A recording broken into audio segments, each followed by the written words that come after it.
Bien-aimés et gracieux de Dieu, chaque jour avec le Seigneur est un privilège à saisir.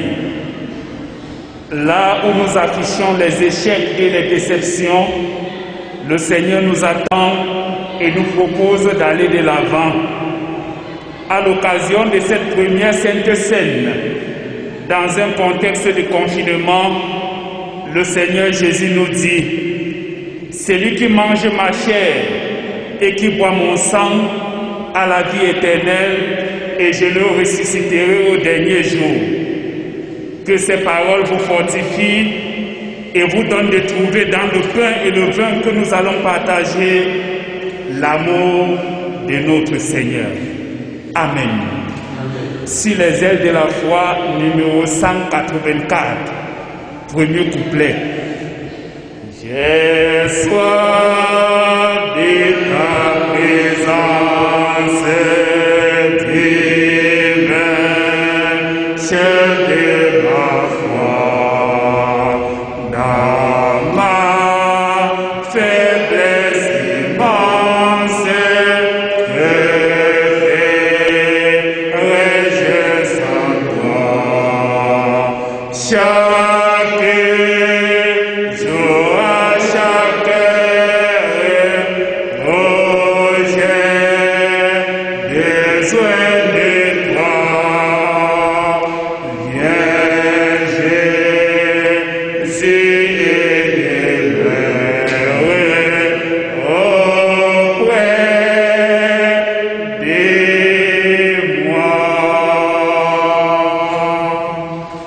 vous asseoir.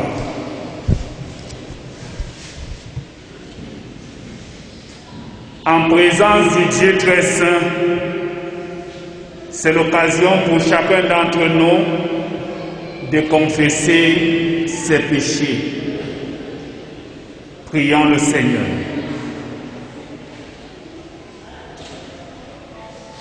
Seigneur notre Dieu, nous oublions souvent que tu es le pain vivant descendu du ciel pour nous donner la vie. Voilà pourquoi, au lieu de ne regarder qu'à toi, nous nous tournons parfois vers les vendeurs d'illusions, les charlatans, les marabouts, les diseurs de bonne aventure.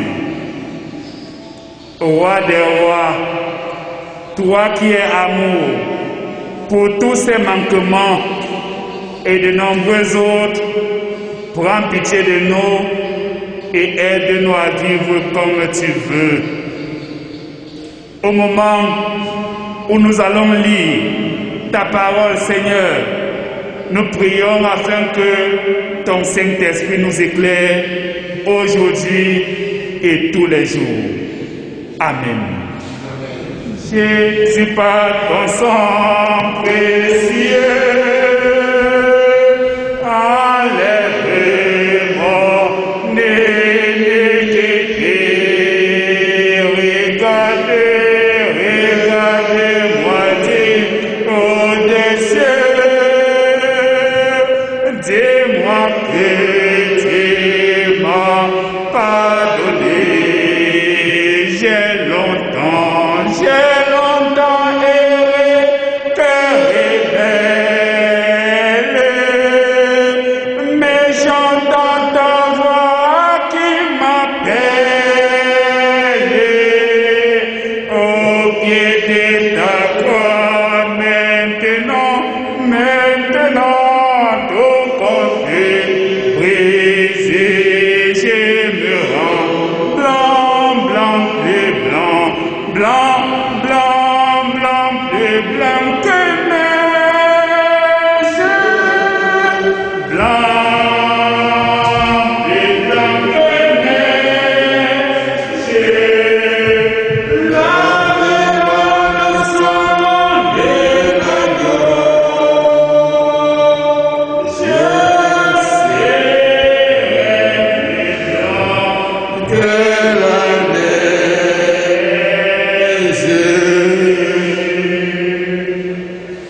Seigneur notre Père et notre Dieu, tu as dit, heureux celui qui lit et ceux qui entendent les paroles de la prophétie et ceux qui gardent les choses qui y sont écrites, car le temps est proche. Ouvre donc nos oreilles et dispose-nous à bien écouter et surtout à mettre en pratique ta parole de vie. Nous te le demandons au nom de Jésus-Christ, notre Seigneur et Sauveur. Amen. Amen.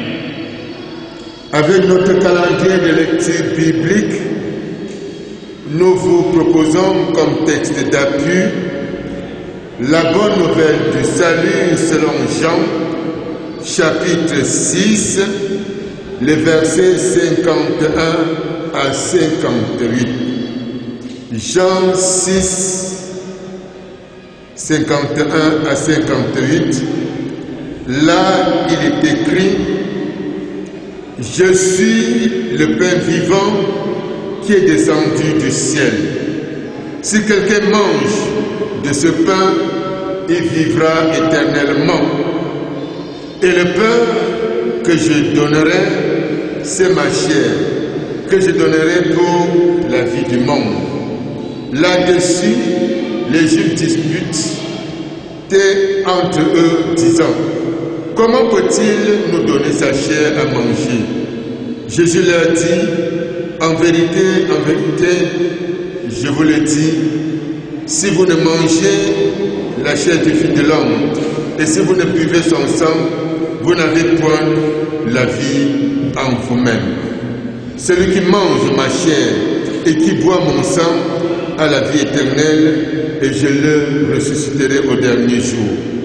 Car ma chair est vraiment une nourriture, et mon sang est vraiment un breuvage. Celui qui mange ma chair et qui boit mon sang demeure en moi, et je demeure en lui. Comme le Père qui est vivant m'a envoyé, et que je vis par le Père, ainsi celui qui mange vivra par moi. C'est ici le pain qui est descendu du ciel. Il n'en est pas comme de vos pères qui ont mangé la manne et qui sont morts. Celui qui mange ce pain vivra éternellement. Amen. À la porte, Jésus frappe, à la porte de ton cœur. N'entends-tu pas, il t'appelle, ouvre ton cœur au Seigneur. À la porte, Jésus frappe, à la porte de ton cœur. N'entends-tu pas, il t'appelle, ouvre ton cœur au Seigneur.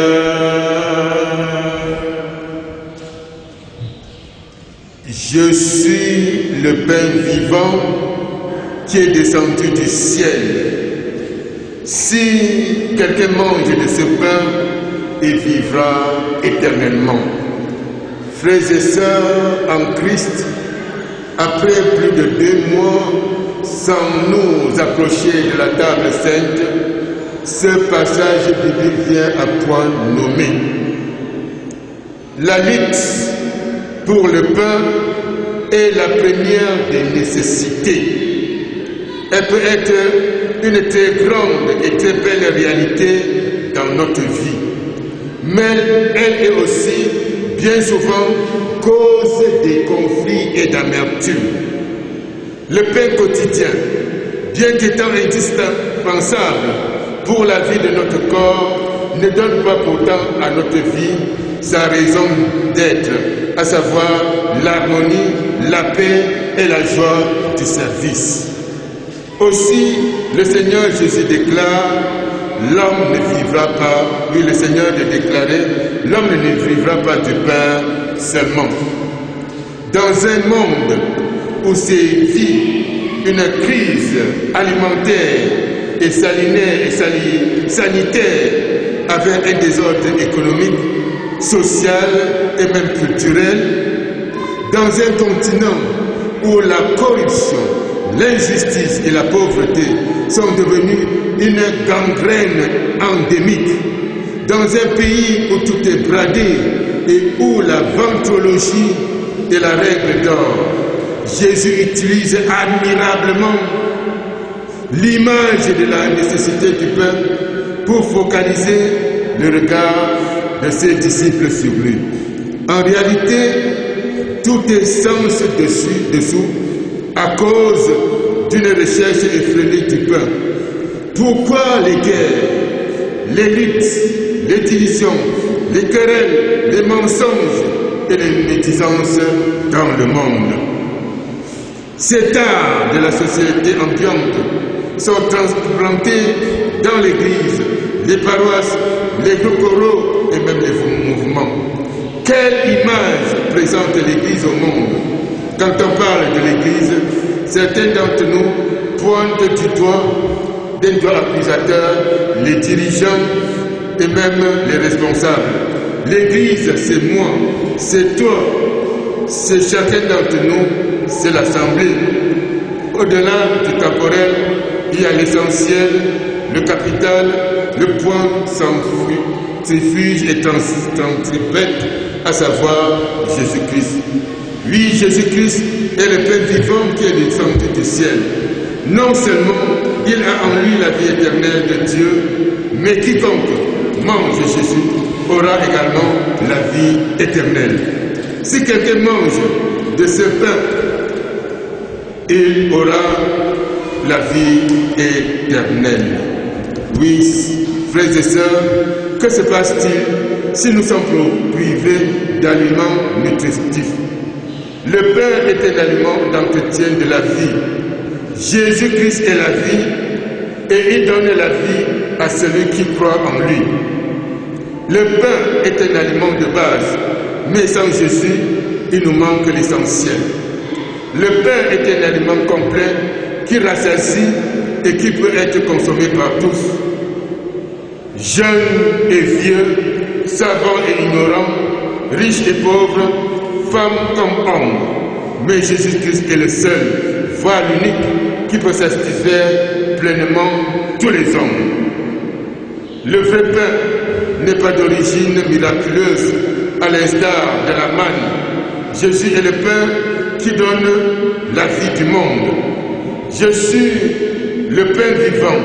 Ce Jésus marque la différence entre Christ et tous les prophètes. Leur message est radicalement distinct de leur personne. Leur mission était d'annoncer le don divin. Au contraire, Jésus est ce don, car il est lui-même plus qu'un prophète qui parle de Dieu. Il est la parole de Dieu. Dieu le Père au point de départ du salut. Il a envoyé son Fils et il nous a donné au Fils. Le Fils ne fait que la volonté du Père pour que ne soit perdu aucun de nous. Oui, Jésus-Christ est le pain vivant. Il nous nourrit non seulement de ses paroles, de son enseignement, de son exemple, mais de sa propre personne, de son être tout entier, par le touchement de la Sainte Seine. Et aujourd'hui, nous célébrons la Seine. Il nous appelle à une communion parfaite, une communion sans cesse présente et toujours renouvelée. L'adhésion au Christ est l'acte accompli par l'homme qui en fait une réponse à l'amour de Dieu. L'homme ne vit de pain, pas de pain seulement. Selon Deutéronome, lui, le Seigneur a permis que son peuple, quand il était dans le désert, connaisse des problèmes et même des difficultés, afin de lui apprendre que la vie ne se réduisait pas aux besoins physiques. Le bien-être de l'homme, tant physique que moral et spirituel, dépend de sa relation avec Dieu et de son obéissance à sa parole. Car l'homme ne vivra pas de pain seulement, mais de toute parole qui sort de la bouche de Dieu.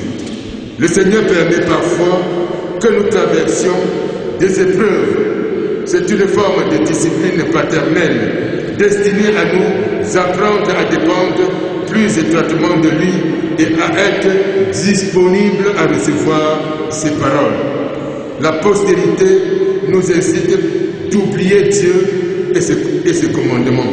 Tout au contraire, la postérité doit plutôt nous insister à la recherche de la bénédiction spirituelle et à s'affliger de l'existence du péché et de la méchanceté du monde.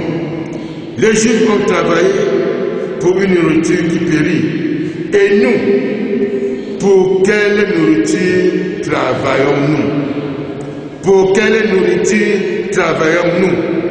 La plupart d'entre nous ne travaillent que pour le ventre et le bas-ventre. Bref, pour ce qui ne glorifie pas Dieu, à savoir la foi et le pouvoir. Bien-aimés dans le Seigneur, travaillons pour une nourriture qui ne périt pas. Travaillons pour notre foi, notre relation avec le Seigneur Jésus-Christ. Dans l'évangile du jour, croire est écrite par manger, qui est ici l'image qui montre que notre foi ne doit pas être seulement un effort pour imiter Christ, mais qu'il faut s'approprier de sa vie et de la laisser nous transformer, nous modeler à son image. Lorsque nous avons spirituellement parlant mangé la chair de Jésus-Christ et bu son sang, il établit sa demeure en nous. Nous devenons spirituellement une part de Christ. Étant unis à Christ, demeurons donc dans son amour et dans son obéissance. Celui qui vit en communion avec Christ vit pour le temps et pour l'éternité. La relation avec Christ est vitale, elle est indispensable pour rester vivant, pour grandir et se développer sur le plan psychosomatique. Oui, dimanche passé, nous avons célébré la fête des mères. Nous vous rappelons que la femme est l'alpha et l'oméga, le centre de la vie dans la société et même dans l'Église. Elle est la cheville ouvrière, la colonne dorsale, elle est même le nerf céphalo-rachidien. Mes frères et sœurs, le Christ est le pain de Dieu qui donne la vie éternelle à tous ceux qui se nourrissent en lui. Aimons Dieu et aimons notre prochain. Puisqu'il y a un seul pain, le corps de Christ, et une seule coupe, celle du sang de Christ, nous devenons un seul corps, à savoir l'Église. Ainsi, sous le signe du pain et du vin de la Sainte Seine, nous communions au corps et au sang de Christ, c'est-à-dire au sacrifice de la croix où Jésus livre son corps et verse son sang pour nous. Quel sacrifice! Ce sacrifice là-bas, le sacrifice de Christ n'est pas bon marché. Oui, nous faisons notre l'amour du Christ qui, en nous réunissant à son corps ressuscité, fait de nous tous un seul corps ecclésial.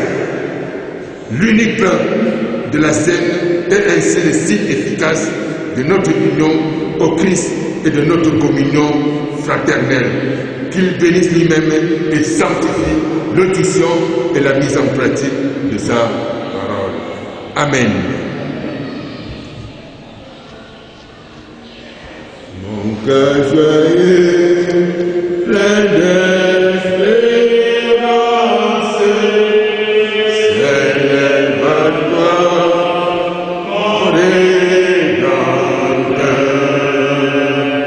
Daignez goûter avec clémence un pauvre humain faible et pécheur. En toi seul est ma confiance, en toi seul est tout mon bonheur. En unissant avec l'Église universelle, dans la station debout, proclamons la foi chrétienne. Je crois en Dieu, le Père Tout-Puissant, Créateur du ciel et de la terre. Je crois en Jésus-Christ, son Fils unique, notre Seigneur, qui a été conçu du Saint-Esprit et qui est né de la Vierge Marie. Il a souffert sous Ponce Pilate, il a été crucifié, il est mort, il a été enseveli, il est descendu aux enfers. Le troisième jour, il est ressuscité des morts, il est monté au ciel, il siège à la droite de Dieu, le Père Tout-Puissant. Il reviendra de là pour juger les vivants et les morts. Je crois au Saint-Esprit, je crois à la Sainte Église universelle, la communion des saints, la rémission des péchés, la résurrection de la chair et la vie éternelle. Amen. Venez au Sauveur qui vous aide, bénis la brisez vos frères, il veut vous recevoir lui-même, ses bravos sont ouverts. Oh, quel beau jour, quel beau jour, sauveur fidèle, quand nos amis yancés dans la demeure paternelle, nous porterons nos pas. Bien-aimés, frères et sœurs dans le Seigneur, c'est l'occasion pour nous maintenant d'apporter nos offrandes pour l'avancement de l'œuvre de notre Seigneur. Comme de tradition dans notre paroisse, jour de Sainte Seine, l'offrande est spéciale. Offrande destinée à l'investissement. Apportons donc avec joie cette offrande, sachant que Dieu aime ceux qui donnent avec joie. Amen. Au septième ce bonheur, alléluia, que tu as dit mon cœur, alléluia, je veux chanter Seigneur, alléluia, et Jésus est mon sauveur, alléluia, voilà pourquoi je l'adore, alléluia, laissez-les dans mon trésor, alléluia.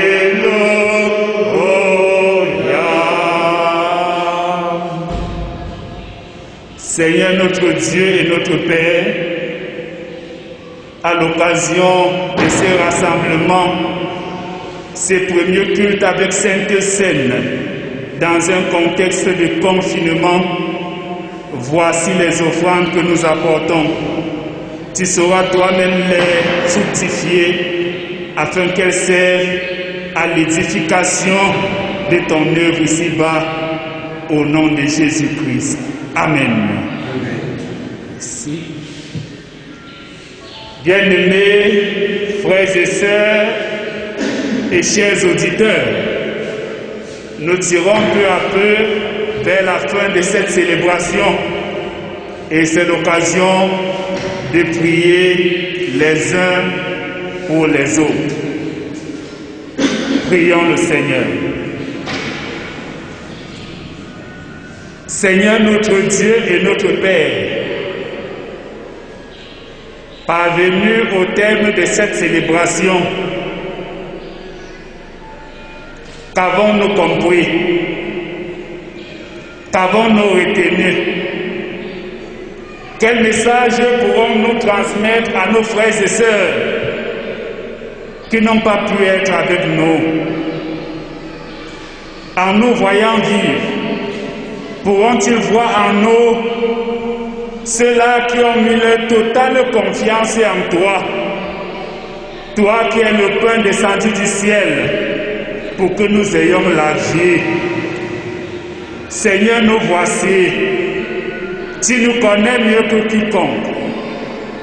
Tu sais les difficultés auxquelles nous sommes confrontés, que ce soit à la maison, que ce soit dans nos lieux de service, que ce soit dans ton église ou tout simplement dans la société. Mais en tant qu'enfants de Dieu, nous n'avons aucune crainte, car nous savons que tu es au contrôle de toutes choses. C'est pourquoi, Seigneur, nous voulons davantage te prier pour nos frères et sœurs qui sont malades, où qu'ils soient, quelle que soit leur maladie. Nous prions afin que tu leur accordes le soulagement et la guérison dont ils ont besoin. Nous voulons te prier pour les familles qui sont dans le deuil, surtout dans ce contexte combien particulier, afin que tu leur apportes le réconfort et la consolation nécessaires. Nous te prions pour notre pays, le Cameroun, ce pays que tu aimes bien, afin que tu nous donnes de vivre dans la paix, de vivre dans l'unité. Donne-nous, Seigneur, de taire nos divisions. Donne-nous, Seigneur, d'être solidaires et de regarder à toi avec la certitude qu'avec toi, nous réaliserons des exploits. Nous voulons te prier pour les autres activités de la semaine qui va commencer. Seigneur, ne nous abandonne pas. Sois avec nous. Quoi que nous fassions, nous voulons être en ta présence. Exauce dans notre prière, dans le nom précieux de Jésus-Christ, qui nous a enseigné à te prier en ces termes. Notre Père qui est aux cieux, que ton nom soit sanctifié, que ton règne vienne, que ta volonté soit faite sur la terre comme au ciel. Donne-nous aujourd'hui notre pain de ces jours, pardonne nos offenses, comme nous pardonnons aussi à ceux qui nous ont offensés. Et ne nous soumets pas à la tentation, mais délivre-nous du mal, car c'est à toi qu'appartient le règne, la puissance et la gloire pour les siècles des siècles. Amen. Reste avec nous, Seigneur, le jour décline, la nuit s'approche, nous menace tout.